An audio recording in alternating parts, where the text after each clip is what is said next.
do Congresso Internacional de Felicidade. No ano passado, aqui em Curitiba, nós tivemos, ano passado, 2.600 pessoas de todos os estados aqui do Brasil, mais de 350 cidades aqui presentes, e a gente traz, basicamente, palestrantes do Brasil e do mundo para abordar a temática da felicidade a partir de 4 linhas, principalmente a ciência, filosofia, espiritualidade e arte. E eu sei que isso tudo, de certa forma, está contemplado nessa belíssima disciplina aqui que a Cruzeiro do Sul oferece para vocês, que está na vanguarda, realmente. As principais universidades do mundo hoje já têm as suas cadeiras de felicidade, aqui no Brasil vem chegando, então é realmente uma alegria poder estar aqui com vocês, trocando essa ideia sobre esse ponto tão importante, essas reflexões sobre felicidade. Os centros de estudo de felicidade hoje também crescem aqui no Brasil, Canadá, Argentina, e eu gosto sempre de dizer que essa busca, né, que é uma busca pessoal, mas também é uma busca coletiva, faz parte, né, de quem nós somos e do que estamos procurando. Se a gente for falar sobre o que te torna feliz, eu preciso começar essa reflexão, e essa é uma reflexão muito importante, né, porque muita gente realmente não teve a oportunidade de, num determinado momento, parar um pouco para realmente refletir sobre o que faz sentido na sua vida, né, os melhores momentos, as pessoas com quem ela gosta de estar, as atividades que ela gosta de realizar, quais são os seus talentos, o que traz significado, o que pode ser a construção de propósito. Mas essa pergunta, ela também contém uma armadilha. É importante que a gente fique de olho. O que te torna feliz pode te levar a pensar que algo ou alguém podem ter um impacto significativo na sua felicidade. E essa é a armadilha que está contida nessa pergunta. A gente podia explorar um pouco da ideia filosófica de felicidade, porque não é de hoje que nós estamos tratando do tema, né? Enquanto humanidade, nós vamos buscando respostas a essas perguntas e fazendo novos questionamentos em torno do tema da felicidade na filosofia, na espiritualidade, na religião, na arte, enfim, muito da filosofia e da base aristotélica, em especial de Aristóteles, hoje é a base, inclusive, da ciência da psicologia positiva, por exemplo, que compõe a ciência da felicidade, mas tem um olhar anterior ao que te torna feliz, que está na reflexão do que é a felicidade. E eu não vou fazer uma viagem histórica muito comprida aqui para trazer esse conceito, né? A gente podia falar da felicidade interna, da felicidade subjetiva, da felicidade externa. Eu quero contemplar isso tudo de alguma forma, mesmo que brevemente, mas eu ouvi aqui no Congresso, em Curitiba, o Domenico Di Masi, italiano, sociólogo, autor do Ócio Criativo, trazendo todo um paralelo histórico sobre como a felicidade foi vista em diversas épocas da civilização humana e correntes filosóficas, e trazendo a ideia de que talvez essa felicidade utópica que nós imaginamos, ela esteja fora do nosso alcance enquanto seres humanos. Que o que nós conseguimos experimentar nessa jornada de vida são momentos felizes. E eu conheço momentos felizes porque conheço também os momentos infelizes. E essa é realmente a dualidade da nossa mente, como nós lemos a realidade. Sabemos o que é quente porque conhecemos o frio, sabemos o que é noite porque conhecemos o dia, e racionalmente isso faz todo sentido. Essa é uma construção filosófica bastante comum no tema da felicidade, e é difícil discordar dela, né? Justamente porque ela é racional, porque ela é cognitivamente construída, então ela realmente faz sentido. Mas nesse mesmo congresso, a monja Coen trouxe uma fala em que ela, enquanto budista, colocava a felicidade como um pano de fundo para a vida, uma questão mais macro um pouco. E que é possível encontrar a felicidade mesmo nos momentos de tristeza, mesmo nos momentos de sofrimento. E ela deu o exemplo da morte de um ente querido, onde é importante viver o luto, a tristeza, o pesar, a apatia, faz parte do momento. mas que mesmo nesses momentos nós conseguimos encontrar a felicidade através da gratidão em termos vivido alguns momentos com essa pessoa que nos era querida. Então, se vocês repararem, a partir do conceito que eu construo de felicidade, eu vou acabar tendo diferentes ideias do que é que me torna feliz. A própria ciência vem hoje tentando catalogar o conceito de felicidade, conceitos similares. Então, por exemplo, entendendo que o prazer ele é um estímulo dos nossos receptores sensoriais, que ele é, então, momentâneo, que ele é efêmero, que ele é passageiro, que ele tem uma conexão com o externo, com o momento. E, de fato, é tão difícil conceituar a felicidade que, nesses programas de televisão, jornais, etc., quando a gente vê o repórter vai na rua perguntando para as pessoas o que é felicidade para você? E como é difícil conceituar a felicidade, as pessoas normalmente dão exemplos. A felicidade para mim é um almoço de domingo com a família reunida, por exemplo. E, de fato, esse pode ser um bom exemplo de momento de felicidade ou de um momento prazeroso. Por quê? Porque você pode estar nesse almoço de domingo com a família reunida, mas a cabeça preocupada nas contas para pagar, num e-mail que precisa mandar, na nota da faculdade, no certificado das horas complementares, enfim, brigou com o irmão, choveu no dia, a comida não está boa. Todos esses fatores externos, quando eu coloco a felicidade num ponto externo, acabam afetando a minha percepção de felicidade. Daí essa ideia de que nós temos o prazer, ou nós temos, a filosofia vai dizer também, a felicidade com F minúsculo, a felicidade hedônica, como diria Aristóteles, essa felicidade externa, essa felicidade ligada a um momento, essa felicidade ligada a um prazer, que é uma parte importante da nossa felicidade, mas não é o todo. Nossa sociedade, no extremo materialismo, construiu uma ideia de felicidade muito presa ao externo. Então nós vamos colocando aquelas ideias de vou ser feliz quando, né?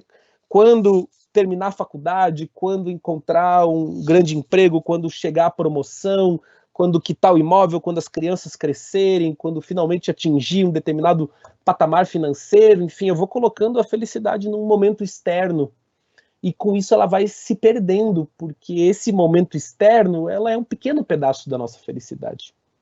Nós temos também a felicidade eudaimônica, a felicidade interna, essa felicidade ligada a significado, ligada a propósito, uma felicidade que nós construímos de maneira consciente ao longo da nossa vida, através das escolhas que nós fazemos, através do encontro conosco, através da construção realmente de uma jornada, uma trilha de autoconhecimento, de autodesenvolvimento, e é a partir daí que eu quero trazer, então, para nós hoje alguns insights, né, em especial do plano da ciência, sobre como é que nós podemos encontrar mais daquilo que nos torna felizes ao longo da jornada. A ciência hoje entende que a felicidade é uma habilidade. E se é uma habilidade, então ela pode ser praticada, ela pode ser cultivada, ela pode ser construída, mas nós precisamos entender um pouco, pelo menos, e aqui algumas questões da neurociência, de como é que o nosso cérebro funciona, porque é a partir do funcionamento do nosso cérebro que nós temos a leitura da realidade. Então, cognitivamente, nós todos funcionamos através do chamado viés negativo. O viés negativo, ele é, como eu disse, uma função cognitiva, é uma forma de lermos a realidade. Todos nós temos o nosso viés negativo, e o viés negativo foi muito importante na nossa evolução enquanto espécie, inclusive. Nós não sobrevivemos ao longo das eras contemplando o pôr do sol, nós sobrevivemos através das eras buscando abrigo, comida, nos preocupando com o perigo. Então o viés negativo foi muito importante para a nossa sobrevivência enquanto espécie humana. Nós também aprendemos muito através do viés negativo, do que de desafio aparece na nossa vida, as dificuldades que nós enfrentamos nos trazem amadurecimento, e na nossa sociedade, inclusive, o viés negativo ele é muito bem aceito, ele é recompensado. O viés negativo nos diz nos mostra como os problemas saltam aos nossos olhos. Como em qualquer situação, nós temos mais naturalidade para encontrar os problemas, para encontrar os obstáculos, para encontrar aquilo que é mais difícil. A nossa memória, ela tem muito mais facilidade em lembrar-se do negativo do que do positivo. Um pesquisador da psicologia positiva chamado Rick Hanson fez uma analogia interessante, dizendo que o negativo na nossa memória, ele é como velcro, ele gruda. Nós nos lembramos facilmente de eventos negativos. Já os eventos positivos, eles são como teflon, eles escorregam da nossa memória, nós temos dificuldade em lembrar de eventos positivos. Por exemplo, o que é que você almoçou na última segunda-feira? Talvez você precise puxar um pouco da memória, ele não vem exatamente muito fácil, mas por quê? Porque foi um almoço bom, um almoço normal, talvez você diga assim, não foi nada demais. Se ele tivesse sido negativo, com certeza você lembraria o que comeu, com quem comeu, o que aconteceu. Por quê? Porque nós operamos através desse viés. Nós aprendemos mais rápido pela dor do que pelo prazer, muitas vezes, e os próprios estímulos neurais, né, a liberação do cortisol, enfim, acontece de maneiras mais naturais em relação a esse negativo. Então, é como todos nós operamos, e como eu disse, em muitos setores é recompensado, inclusive, muitos trabalhos hoje lidam única e exclusivamente com buscar falhas, buscar defeitos, encontrar problemas,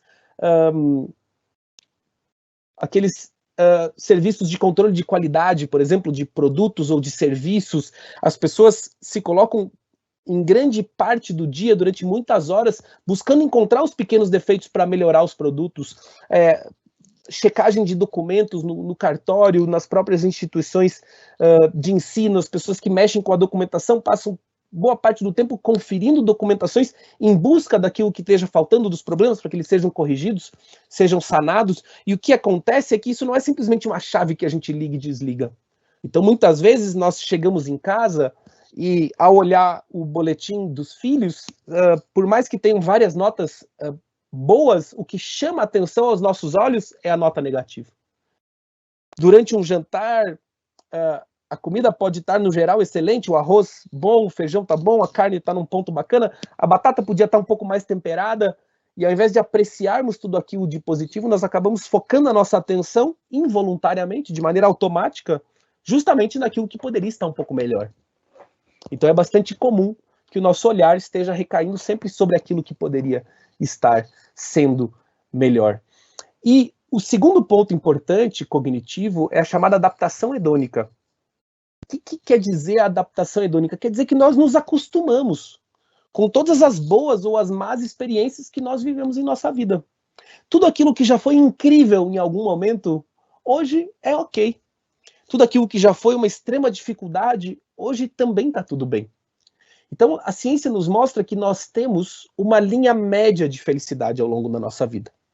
E nós oscilamos no dia a dia. Algo de bom acontece, isso nos anima, e depois algo difícil nos deixa um pouco mais para baixo, e na sequência algo melhor acontece, a gente fica um pouco mais animado. Então, a gente vai oscilando, mas sempre retornando a esse estado médio da nossa felicidade, a esse quociente padrão de felicidade que nós temos. Qualquer boa notícia que a gente receba nos anima de alguma forma. Passado um tempo, a gente retorna ao normal, uma má notícia nos deixa para baixo, e passado um tempo nós retornamos também a um estado mais natural.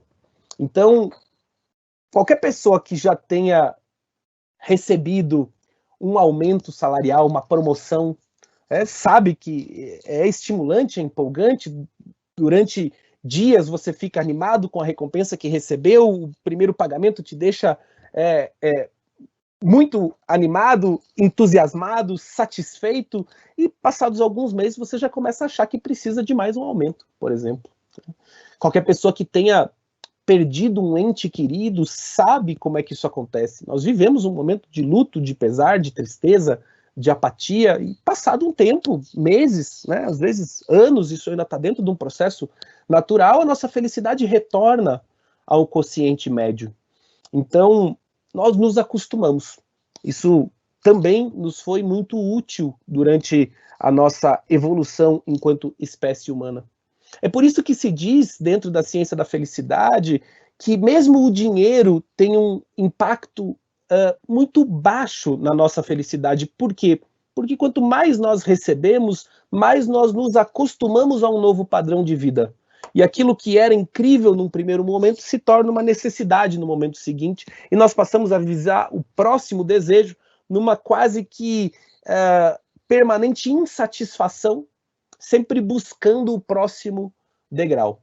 Esse é um outro cuidado que nós devemos tomar. Então, nós temos, por um lado, o viés negativo, por outro lado, a adaptação hedônica, que são duas formas como nós lemos a realidade e que podem, de certa forma, gerar obstáculos para que a gente possa construir, de fato, mais felicidade nos nossos dias. Tem uma frase de Santo Agostinho que eu gosto bastante. Ele diz que felicidade é seguir desejando aquilo que já se possui. Então, de alguma forma, nós vamos encontrando esse grau de felicidade exatamente naquilo que nós já possuímos, ao invés de sempre estar desejando pelo próximo degrau. Todos nós podemos trabalhar na nossa linha média de felicidade.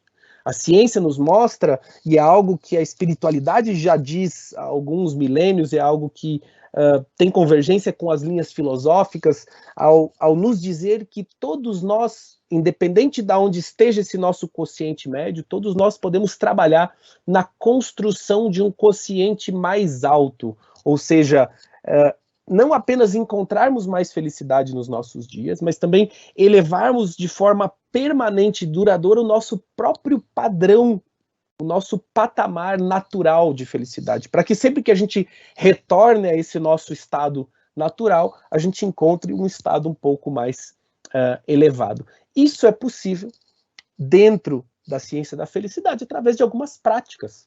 Práticas que têm a possibilidade, de fato, né, de nos tornar um pouco mais felizes.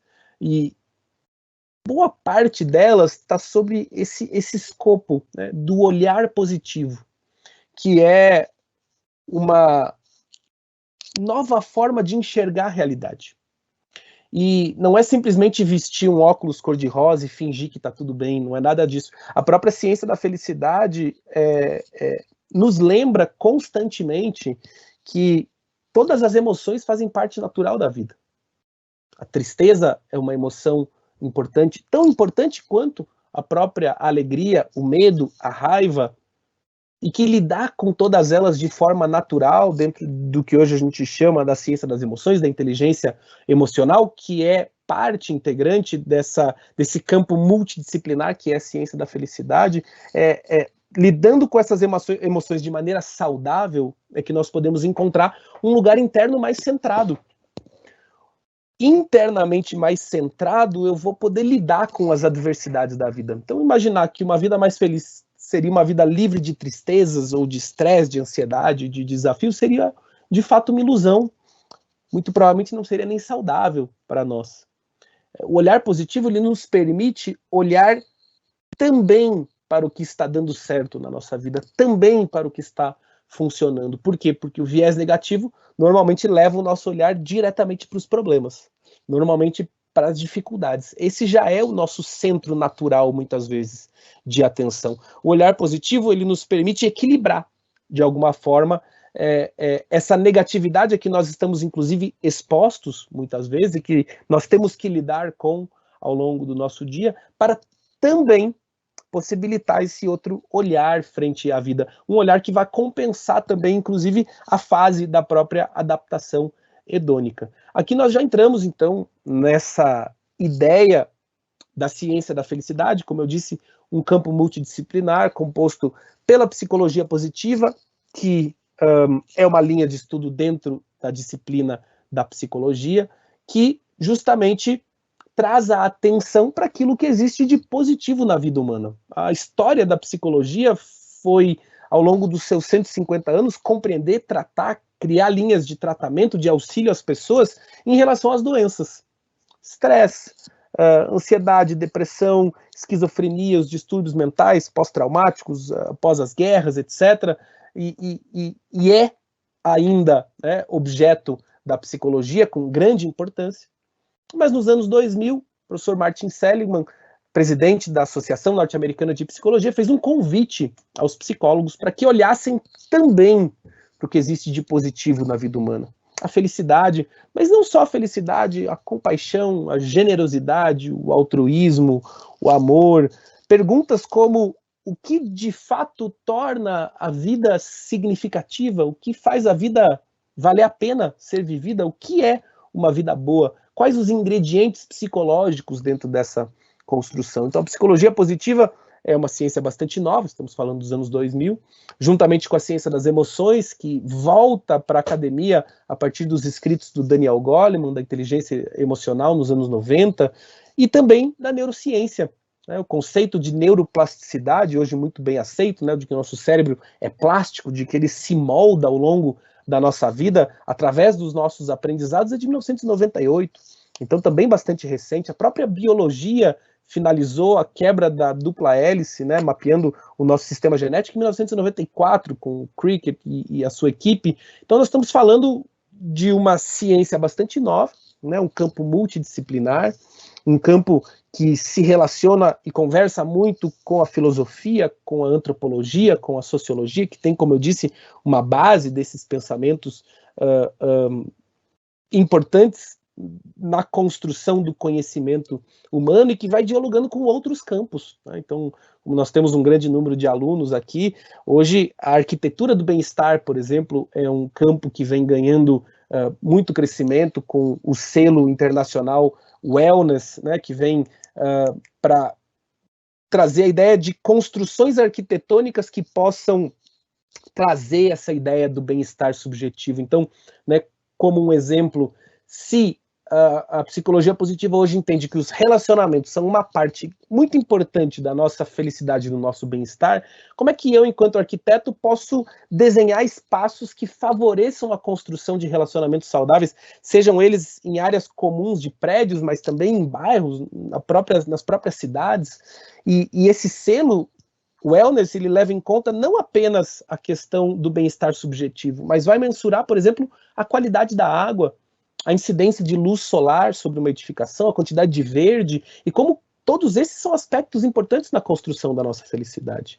Através da ciência da felicidade, hoje nós temos, inclusive, dentro da ONU, a ODS, Objetivo de Desenvolvimento Sustentável número 3, trata especificamente do bem-estar, o Dia Internacional da Felicidade, o Relatório Global de Felicidade, e como esse tema vem ganhando políticas públicas ao redor do planeta. A Austrália com educação positiva, a Nova Zelândia com a economia do bem-estar, Dubai tem hoje o Ministério da Felicidade, tem uma ministra hoje preocupada com o bem-estar subjetivo da sua população, e então nós estamos tratando não de uma ideia abstrata, nós estamos tratando de ideias bastante práticas, coisas que nós podemos realmente colocar no nosso dia a dia para favorecer a construção do nosso bem-estar, não apenas individual, interno e subjetivo, que é sim o primeiro ponto, mas já olhando também para essa construção no aspecto coletivo. Como é que nós, enquanto sociedade, podemos construir coletivamente essa meta, que não é só uma meta científica, ela é também uma meta social, ela é uma meta econômica de bem-estar. E aí eu quero dizer, com mais segurança pública, com educação de qualidade para todos, com o sistema de saúde atendendo a população, economicamente mais igual, pacífica, colaborativa, justa, ambientalmente inclusiva. Então, todos esses são aspectos tratados dentro da ciência da felicidade, nesse âmbito da felicidade coletiva. Eu quero voltar para o aspecto individual, depois de fazer esse rápido panorama de como é que a felicidade é vista ao redor do mundo, para lembrar que é importante que você construa o seu conceito de felicidade. Que a filosofia, a religião, a espiritualidade, a ciência podem trazer todos esses insights realmente para nós. Mas a felicidade, ela continua sendo subjetiva. Ela continua sendo uma construção individual. E essa reflexão do que é a felicidade para você é uma reflexão que precisa ser permanente. Nessa ideia de construção de uma jornada de vida mais feliz, é uma reflexão que nós precisamos, de tempos em tempos, retomar, de alguma forma. Eu não espero, né, que após o nosso encontro de hoje, ou mesmo após a disciplina, vocês consigam encontrar uma resposta final, mas que vocês comecem a tatear esse conceito, que vocês comecem a fugir, talvez, dessas ilusões construídas muitas vezes pela nossa sociedade, né? Eu já disse a felicidade no quando, e como nós vamos colocando ela para um momento externo, para um momento futuro, e ela vai se tornando cada vez mais distante, né?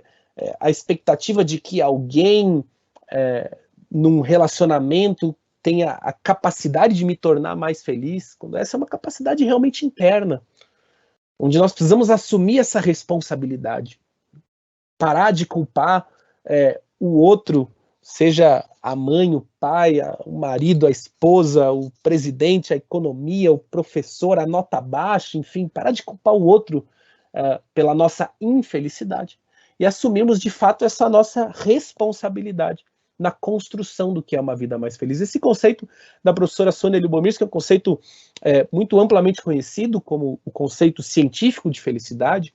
Ela vai dizer que felicidade é a experiência de alegria, de contentamento ou bem-estar positivo, combinado com a sensação de que a vida é boa, significativa e vale a pena. Reparem como os dois elementos estão presentes aqui. Primeiro, essa experiência de alegria, esse é o prazer, esse é externo, esse é o momentâneo, essa é a felicidade hedônica, combinada com a sensação de que a vida é boa, que é significativa, e essa é a felicidade interna, a do significado, a do propósito, a felicidade eudaimônica. Então, de alguma forma, o conceito científico hoje de felicidade, ele transborda essas questões filosóficas e ela une esses dois aspectos. Não é apenas a experiência de alegria ou o momento prazeroso. Não é apenas o sentido de que a vida vale a pena e é significativa, mas é a união entre esses dois fatores. E a partir daí eu posso começar a ter alguns insights interessantes já em relação àquilo que tem a capacidade de me tornar mais feliz. Porque se nós vamos entender a felicidade como uma habilidade, então, que pode ser construída, que pode ser aprendida, que pode realmente se tornar parte de quem nós somos e até de um senso de identidade, nós temos que lembrar que para adquirirmos uma habilidade, e aí pode ser aprender uma nova língua, um instrumento musical, um novo ofício, enfim, para tudo isso eu preciso colocar foco, atenção, energia, preciso colocar o meu esforço, porque mudanças duradouras requerem esforço e requerem esse comprometimento todos os dias das nossas vidas. Se nós vamos olhar a felicidade como uma habilidade, é preciso que a gente tenha em mente, né, que nós vamos ter que nos comprometer também com ela. A professora Sônia Lyubomirsky nos trouxe essa que ficou conhecida como a fórmula da felicidade, e aqui o pessoal das exatas sempre se anima um tanto, né? Então, puxa, A mais B igual a F, mas na verdade é uma fórmula muito mais explicativa, né, de onde vem a nossa felicidade, quais são os componentes que fazem parte dela. E aí, para falar bem rapidamente, então, parte da nossa felicidade é genética, é uma questão de biologia mesmo. É bem obscuro o quanto da nossa felicidade é genética. Hoje nós sabemos que o meio é muito mais importante do que se imaginava. Estudos da epigenética vêm mostrando, inclusive, como os nossos genes se alteram ao longo da nossa vida. Então, tem muita gente, quando eu digo que uma parte da felicidade é genética, ela pensa em desistir, então, da palestra, né? Puxa, sabia que isso não era para mim, o que eu estou fazendo aqui? Se alguém da sua família está fazendo algum tratamento, uma medicação, enfim, para alguma doença de ordem mental ou emocional, isso não quer dizer absolutamente nada sobre você. Realmente precisaria fazer um teste das propensões, cadeias de probabilidades da sua genética, até porque nós estamos vivendo uma grande crise global em torno do tema da depressão. Isso não é devido à pandemia, mas a pandemia acentuou esse caso. Desde 2014, a OMS vem avisando que a construção dos níveis de depressão e de suicídio são muito alarmantes e que nós vivemos, de fato, uma crise, né, de âmbito global, hoje considerada pela OMS uma crise de saúde pública realmente global em relação à depressão. Então, o fato de algum familiar seu estar se medicando não quer dizer absolutamente nada sobre a sua genética. Uma parte da nossa felicidade também são essas condições externas. E as condições externas vão variar do mais macro, né, o nosso sexo, gênero, o país em que nasceu, a religião, até questões muito práticas mesmo, né, cor do cabelo, 2 quilos a mais ou a menos na balança, se você conseguiu a nota que você queria naquela disciplina ou não, se você já quitou o seu imóvel, se você já encontrou aquela pessoa especial, e anos depois, se você já se livrou desse traste que você arranjou, enfim, todas essas questões fazem parte das condições externas, que é uma parte muito pequena da nossa felicidade. Os pesquisadores têm dito que algo como 10% seriam essas condições externas. É interessante que a gente perceba como nós colocamos muito do nosso foco, da nossa energia nos fatores externos, acreditando que esses fatores externos vão nos trazer mais felicidade. O professor Shawn Achor, no livro O Jeito Harvard de Ser Feliz, ele nos aponta, né, que a fórmula sobre a qual nós estamos vivendo é a crença de que o sucesso vai nos levar à felicidade.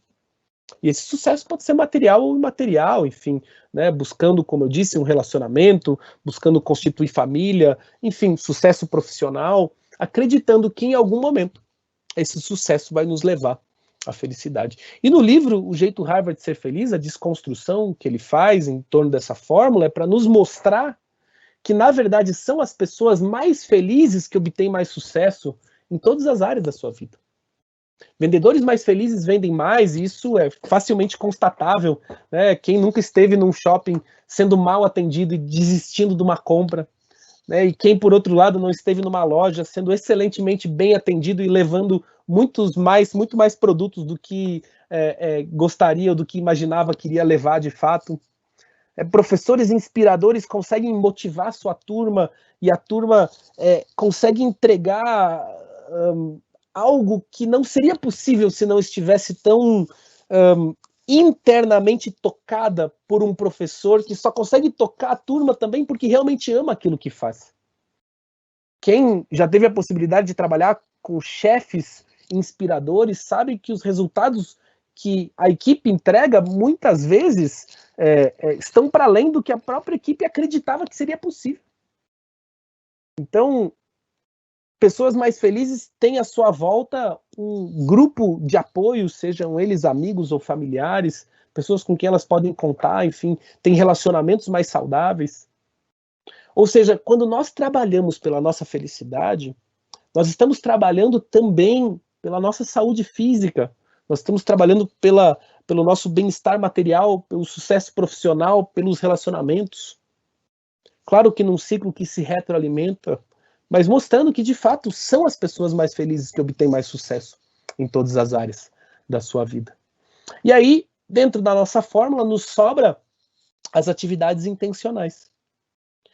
Atividades intencionais são todas as nossas escolhas, realmente. Tudo aquilo que nós, dia após dia, optamos, escolhemos de maneira consciente ou inconsciente, mas na construção do nosso bem-estar e da nossa felicidade.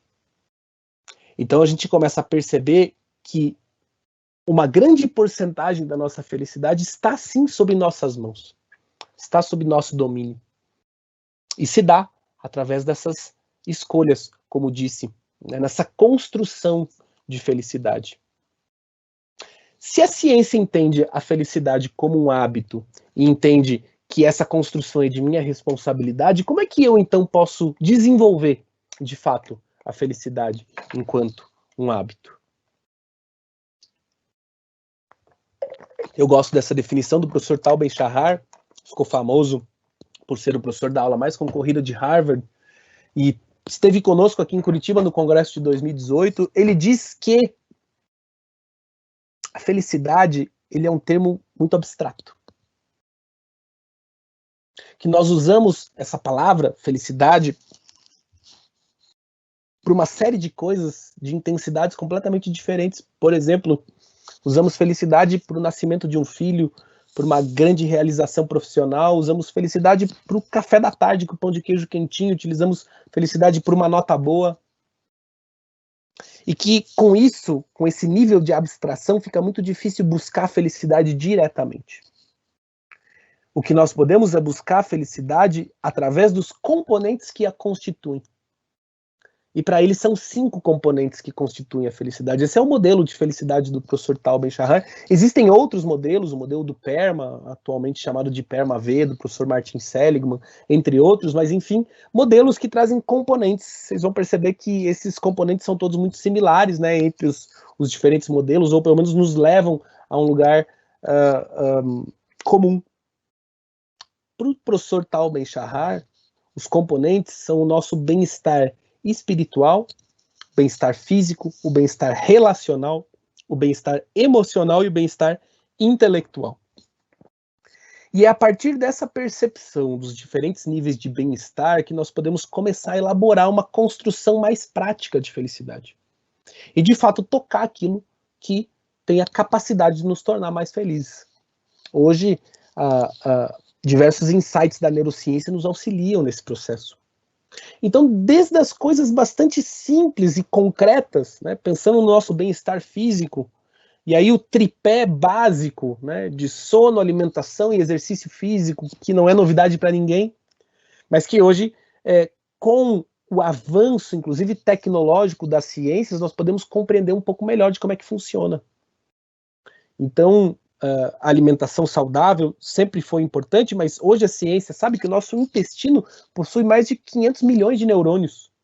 Isso quer dizer, se comunicam diretamente, e muito mais numa comunicação do aparelho digestivo para o nosso cérebro.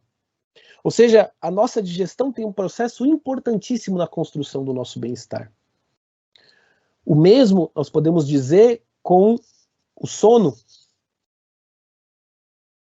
Deitar num horário regular, ter um bom número de horas de descanso, e o importante ao se deitar é não ter tido o contato muito recente com telas muito brilhantes. Isso vale para o celular, para o computador, para o smartphone, para o tablet, para a televisão, porque por mais que a gente durma na sequência, essas telas brilhantes ainda deixam alguns circuitos neurais ativos, e com isso nós vamos perdendo a produção de um hormônio muito importante, que é a melatonina ao longo da noite. Esse hormônio é responsável pela função reparadora do sono. Função reparadora do sono é aquela que faz com que nós acordemos de manhã descansados. Porque muitas vezes, por mais que a gente durma 7 ou 8 horas, e dormir muito mais do que isso também não faz bem para o nosso corpo, nós acordamos nos sentindo cansados. Por quê? Porque nós não estamos produzindo bem esse hormônio que faz a função reparadora do sono. Um dos motivos pode ser o horário. Deitar muito tarde não é o aconselhável, e telas muito brilhantes logo antes de deitar também não nos auxiliam nesse processo, e nós vamos perdendo essa vitalidade que é importante em todas as esferas do nosso bem-estar. Então, uma noite de sono, alimentação, nossa felicidade como um todo começa muito no bem-estar físico. Os exercícios físicos que liberam, entre outros, a dopamina, e a dopamina é um hormônio que combate o cortisol, combate o estresse e a ansiedade, então aquela sensação de relaxamento após a atividade física, e uma atividade física que você tem afinidade com, que você realmente goste de praticar, para que ela seja prazerosa também nesse sentido. A partir da hora que eu vou cuidando dessas questões do físico, eu vou tendo a possibilidade também de encaixar uma boa rotina. E uma boa rotina é fundamental para o nosso bem-estar mental. O nosso bem-estar mental, ele se constitui de tudo aquilo que nós também nos alimentamos mentalmente. Todas as notícias, a televisão, redes sociais, WhatsApp, as conversas com as pessoas. Repare como, ao conversar com uma pessoa que esteja muito assustada com a pandemia, ou muito irritada com a questão da pandemia, isso também nos reverbera em nós emocionalmente. As notícias podem nos deixar num estado de tensão ou de medo um pouco mais permanente. Repare como está o seu bem-estar mental e como o que você consome mentalmente acaba alimentando também emocionalmente. Bem-estar mental e emocional estão intimamente relacionados. Nós já falamos um pouquinho sobre a questão das emoções, sobre como todas elas são parte natural da vida, são importantes, e como nós devemos lidar de maneira saudável com a tristeza, com a raiva. E lidar de maneira saudável é realmente não tentar escapar, fugir ou reprimir uma determinada emoção, mas deixar que ela se manifeste, mas que ela se manifeste de uma forma que ela não assuma o controle. Não é porque eu sinto raiva que eu preciso agir raivosamente, descontando aquilo que eu estou sentindo na primeira pessoa com quem eu encontro, por exemplo, muitas vezes um familiar, enfim. Mas que apesar de sentir a raiva, eu posso me manter emocionalmente centrado e não reagir raivosamente, percebendo como é que a raiva se manifesta no corpo físico, inclusive, que pensamentos ela traz. E eu começo a lidar com essas emoções de maneira mais saudável. A tristeza faz parte da vida. Quando eu não lido com ela e ela começa a me paralisar e se tornar uma depressão, aí sim nós estamos já entrando numa questão patológica, onde é preciso buscar ajuda profissional, muitas vezes. E essas doenças mentais e emocionais podem estar ligadas também a essa dificuldade em lidar com determinadas emoções. A dificuldade em lidar com determinadas emoções pode aparecer também como outras doenças psicossomáticas, né, doenças de fundo emocional. O número de doenças ligadas a emoções cada vez mais cresce, de acordo com as pesquisas nos Estados Unidos. Isso é a conexão entre doenças que a princípio se manifestam no corpo físico, mas que estão intimamente ligadas ao plano emocional. Pesquisas da psicologia positiva nos mostram que pessoas mais felizes adoecem menos, possuem mais anticorpos, possuem inclusive menor risco de desenvolver doenças cardiovasculares, pressão arterial. Então, esse olhar sobre a construção daquilo que nos torna realmente mais felizes, como eu venho dizendo, tem um impacto muito significativo nas diferentes esferas da nossa vida. O bem-estar espiritual dentro da ciência, ele não necessariamente tem ligação com a prática de uma religião ou até com a crença em Deus. O bem-estar espiritual é entendido como aquilo que dá significado aos meus dias. Isso tanto no dia a dia, nas pequenas atividades que nós realizamos, como numa questão de propósito mais macro também na nossa vida. É uma ilusão acreditar que a vida vai se dar de grandes aventuras em acontecimentos extraordinários. A vida ela é bastante ordinária mesmo, né? Nós todos os dias fazemos meio que as mesmas coisas, meio que com as mesmas pessoas, meio que nos mesmos lugares, e agora com a pandemia, talvez realmente, né, fazendo as mesmas coisas com as mesmas pessoas nos mesmos lugares. E que se nós não conseguimos encontrar significado nessas pequenas coisas que nós realizamos no nosso dia a dia, fica mais difícil esse senso de propósito maior. Ligado à generosidade, pode estar ligado a práticas religiosas para aqueles que têm uma religião, a práticas espirituais para aqueles que cultivam a sua espiritualidade, a própria meditação, a gratidão. Todos esses são elementos do nosso bem-estar espiritual. E aí eu vou, então, conseguindo tornar mais palpável isso que num primeiro momento parece muito abstrato, né, de construir uma vida mais feliz. Mas focando, então, no bem-estar físico, no bem-estar emocional, no bem-estar mental, no bem-estar espiritual, no bem-estar relacional, os relacionamentos que são parte importantíssima da nossa felicidade. Quanto foco e atenção eu estou dando, né, às pessoas que eu amo, às pessoas que me amam. Hoje, né, claro, a partir muito dos meios eletrônicos, que é como nós podemos estar juntos, mas era uma pergunta que eu gostava muito de fazer antes da pandemia, quanto tempo você está, né, com os seus amigos, com as pessoas que você ama, sem ser interrompido por uma tecnologia? Eu digo junto, fisicamente junto. Muitas vezes nós precisamos colocar um pouquinho mais de atenção nos nossos relacionamentos, as pessoas que nós amamos de fato. Os relacionamentos, eles pressupõem essa construção, uma construção emocionalmente aberta, né, onde eu posso me expressar, onde eu recebo o outro, onde eu baixo um pouco as expectativas de quem eu gostaria que o outro fosse, para poder lidar com quem o outro realmente é, e assim construir um relacionamento saudável. E a partir desses aspectos, então, bastante palpáveis do nosso bem-estar, é possível nós construirmos mais felicidade, através dessa ideia do que nos faz mais felizes. Esse é o modelo, né, do professor Tal Ben-Shahar, que a gente vem conversando e construindo aqui na nossa fala.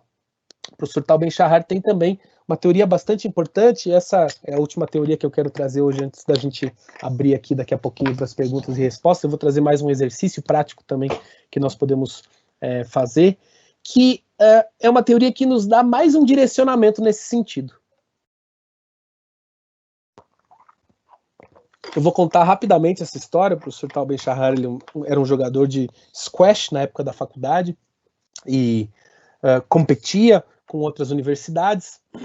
Então, durante um período de tempo das competições, ele passava por uma dieta bastante regrada.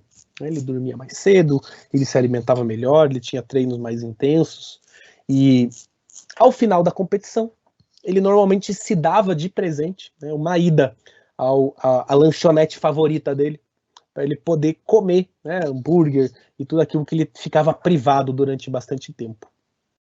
E ele conta que numa dessas competições, uma competição um pouco mais longa e mais importante, que ele passou um tempo maior realmente cuidando dos seus aspectos físicos e até mentais e emocionais. Quando ao final da competição ele chega na lanchonete, ele começa a olhar para aquele hambúrguer que ele estava realmente desejando, e ele lembra que daqui a pouco, né, depois de comer esse hambúrguer, ele vai começar a se sentir um pouco mal do estômago, queimação, ainda mais depois de tanto tempo que ele estava sem fritura, sem gordura.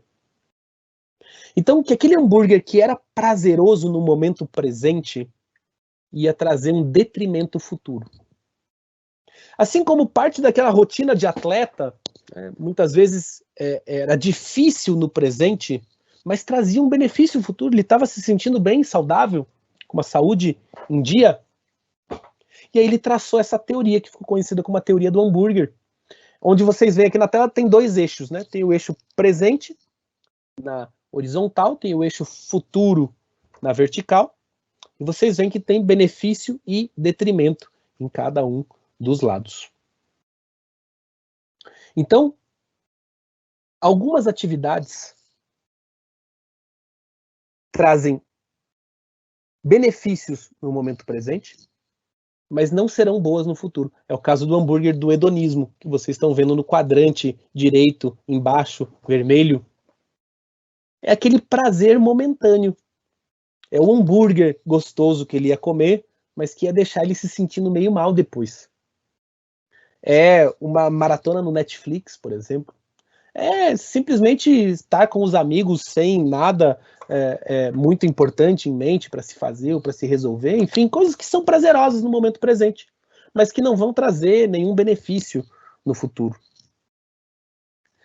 Outras atividades são aquelas que trazem benefícios no futuro, mas que não são exatamente prazerosas no momento presente. É o hambúrguer do canto esquerdo superior, Rat Race, a corrida do rato, como ele dizia.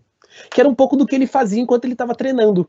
Ele tinha que dormir em horário super cedo, então ele não podia participar de eventos sociais, ele tinha que comer super bem, e a dieta e os treinos eram pesados, então às vezes não era prazeroso enquanto ele fazia, mas trazia sempre benefícios no futuro. E aqui a gente pode começar a enquadrar diferentes atividades. Eu, por exemplo, não sou grande fã de academia, mas considero o exercício físico importante para o meu bem-estar, para a minha saúde.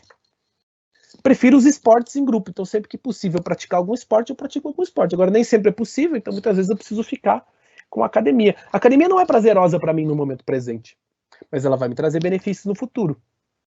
Talvez você goste da academia, e nesse caso a academia em si ela já é prazerosa, e ela vai te trazer também benefícios futuros. É o que é o esporte para mim. Eu adoro jogar basquete, por exemplo, me divirto jogando basquete, relaxo a minha mente dos problemas, interajo com os meus amigos, e ele ainda me traz benefícios no futuro para a minha saúde. Esse é o arquétipo do hambúrguer da felicidade, que vocês estão olhando do lado direito em cima na tela. Você tem prazer no momento, e você também vai colher os benefícios no futuro.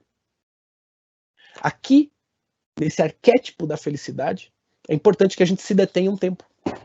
É importante que talvez você faça uma pequena lista de atividades que te são prazerosas no momento presente, que vão te trazer benefícios no futuro.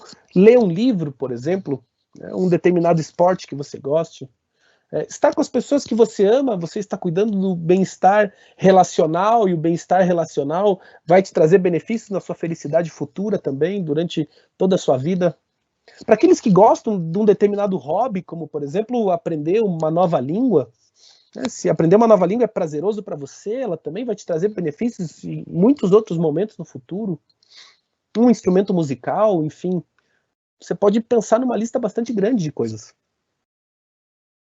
E do lado esquerdo, embaixo, o hambúrguer do niilismo é aquele hambúrguer que ele não é gostoso, ele é ruim e ele vai fazer mal depois.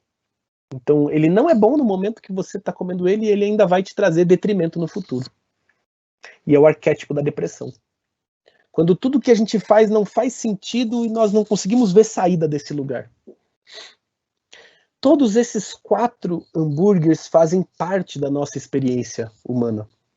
Às vezes, ao longo de um dia, nós oscilamos entre todos eles, inclusive.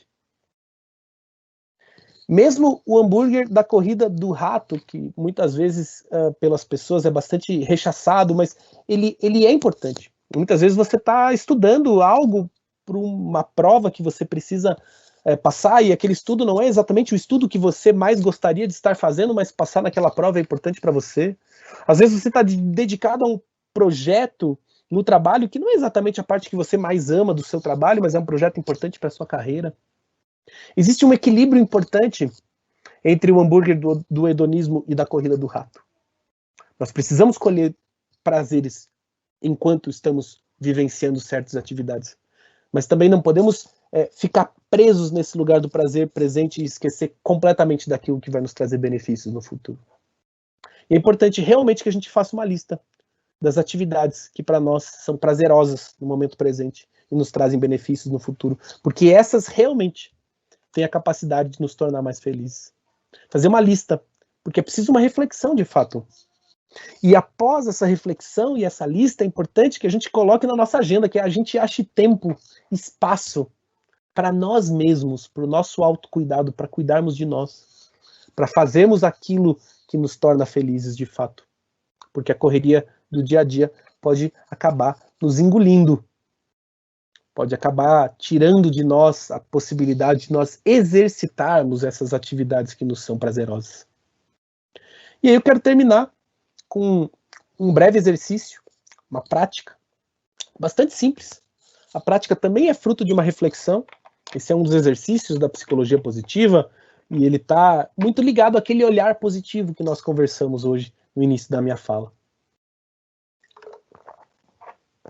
Exercitar o olhar positivo é uma forma de nós combatermos a adaptação hedônica e de nós combatermos também o nosso próprio viés negativo.